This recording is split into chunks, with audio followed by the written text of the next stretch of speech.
Hey guys, Kyle, the Death Knight of Anime here, bringing you my review for One Piece episode 914.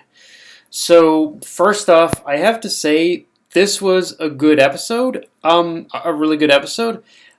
I will say, the episode didn't end the way I thought it would. In fact, I'm not gonna lie, I had a whole spiel I was going to go on about in starting this review off, but I guess that's going to have to be saved for next week unless Toei pretty much drags the fight out even longer.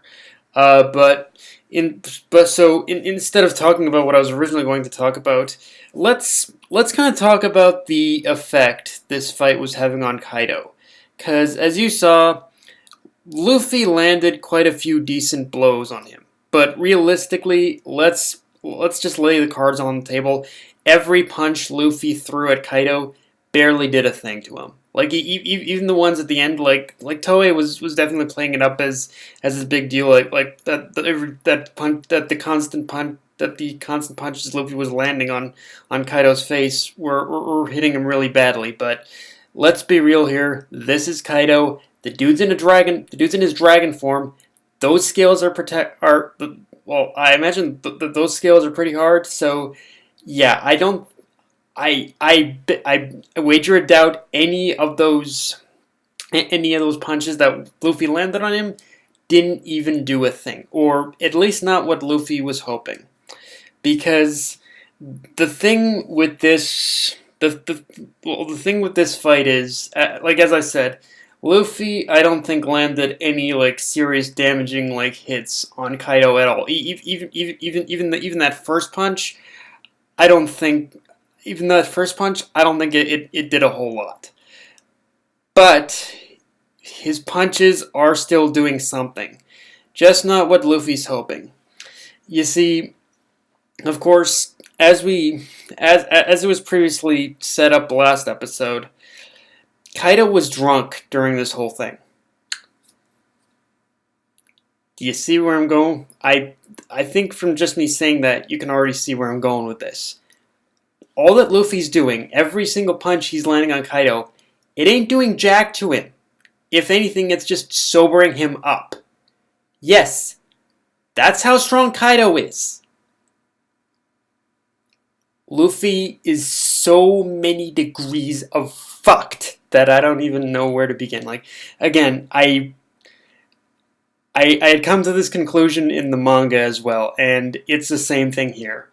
The only thing Luffy's doing is basically sobering Kaido up, and when Kaido officially sobers up or whatnot, if he isn't already, then Luffy is going to be in even more shit than before, because I think we could say that a drunk Kaido is dangerous. A sober Kaido, that's God. That is like a wall of God. Right? That is like a pretty much God's wall in order to climb right there. I'm not enthusiastic of Luffy's chances next week at all. I'm not. So yeah. Luffy, it's yeah, good luck, pal. That's all I gotta say. And yeah, you can pretty much guarantee that Luffy's gonna lose now. Next episode, he is done. Okay, so now that I'm done talking about that, let's talk art and animation. Because if you spent any length of time on Twitter in the past couple hours, you'll definitely notice that the Yonko Productions was hyping the hell out of this particular aspect of the episode. He was definitely going. He definitely posted a few tweets here and there about how the art and animation is going to be amazing, and while I obviously can't speak for what it's going to look like next week, I have to say that this week definitely delivered. You can pretty much tell in every frame and whatnot that an amazing amount of good work was put into this episode. And just movements, like the fluidity of movements, motion, just all that stuff. It was really well handled. Um, one the only thing that raised more than a few eyebrows for me is the moments where Luffy goes gear second before rushing into face Kaido, and even during his fight with Kaido.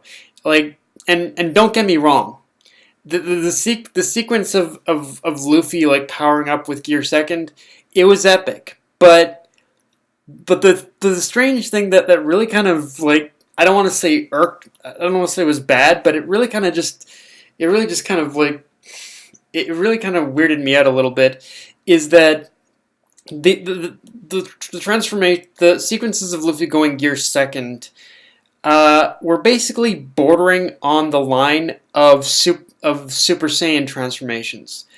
And I guess I shouldn't be surprised. This is Toei Animation. These are the same guys who've worked on everything Dragon Ball. But yeah, it's one of those things where when it comes to those specific moments, it does make me wonder who exactly. Well, it must have been one of the who Toei brought on in order to animate those moments, because they were a little too Dragon Ball, a little too more in the Dragon Ball area than actual One Piece for me. Like, again, the sequences were cool and everything. I'm not saying they weren't, but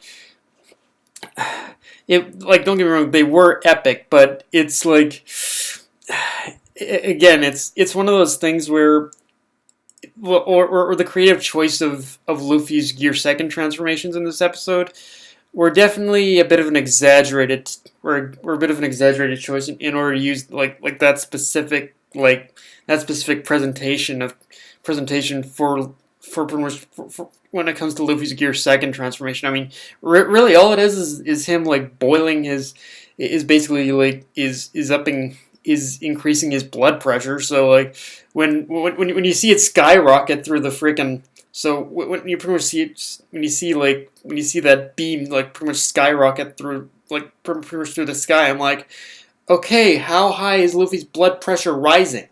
Seriously, that's like Super Saiyan levels of blood pressure rising right there. Like, yeah, it's one of those things that it's minor, but it really just kind of threw me off a little bit.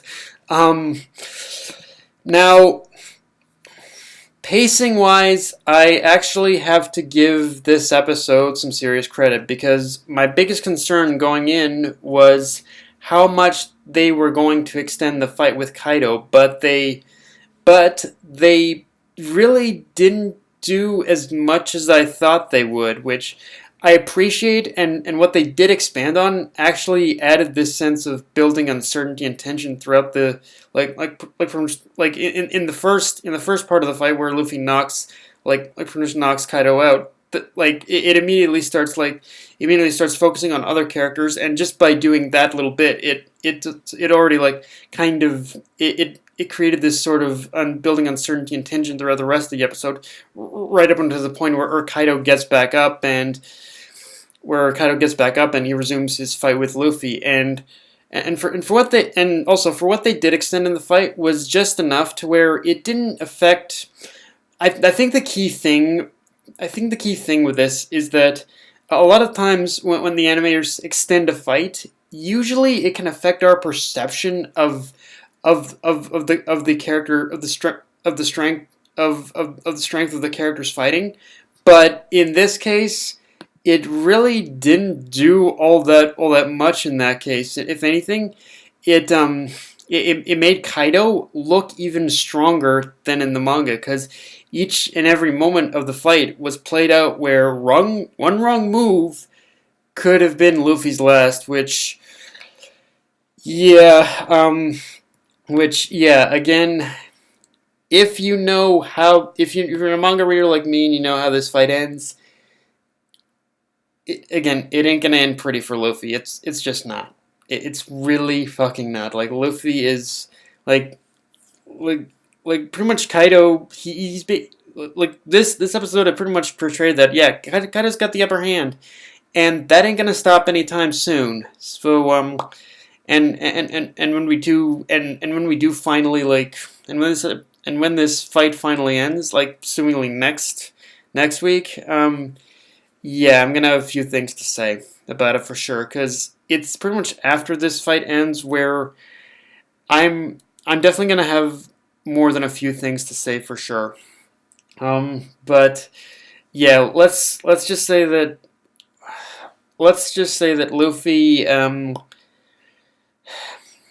he's really not going to survive this. He's really not.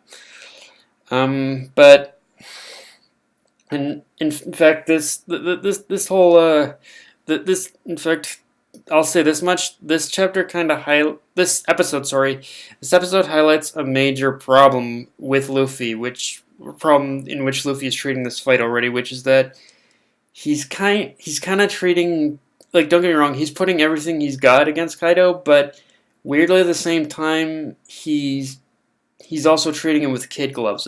Weirdly enough, he's treating Kaido way too laxly.